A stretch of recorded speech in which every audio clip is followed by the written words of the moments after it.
The Arbiter for Financial Services has developed a model to allocate responsibility between banks and consumers in cases of electronic messaging scams. The model fairly holds banks and consumers accountable based on their specific roles in each case. The model does not guarantee you'll get all your money back if you fall victim to a scam.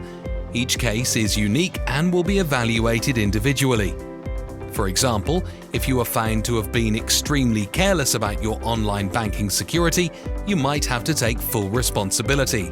But in many cases, not everything is lost. The model considers various factors that could reduce your responsibility.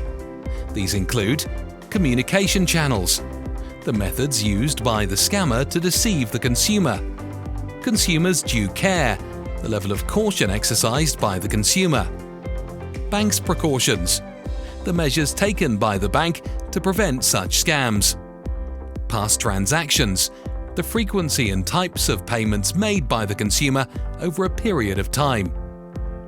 This model functions like a weighing scale, adjusting the allocation of responsibility based on the details of each case.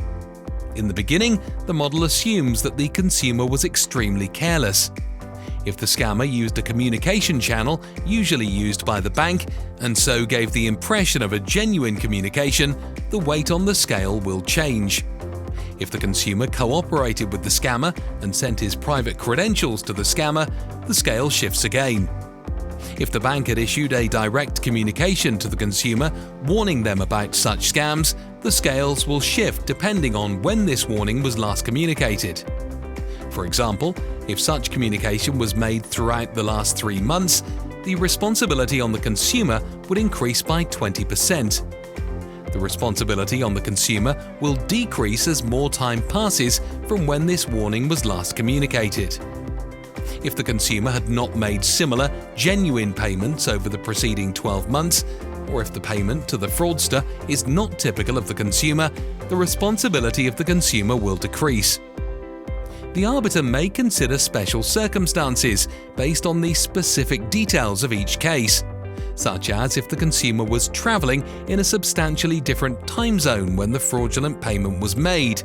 In such a case, the consumer's responsibility will be reduced. If you realize that you've been scammed, take immediate action. Report and file a complaint with the bank immediately. Furnish the bank with the information you have to enable it to weigh all the evidence. If you are not satisfied with the bank's answer, you can refer your case to the Arbiter for Financial Services. In any case, you should always report the scam to the police.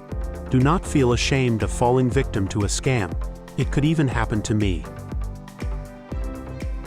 Visit the site financialarbiter.org.mt to know more about the complaints process with the Arbiter for Financial Services.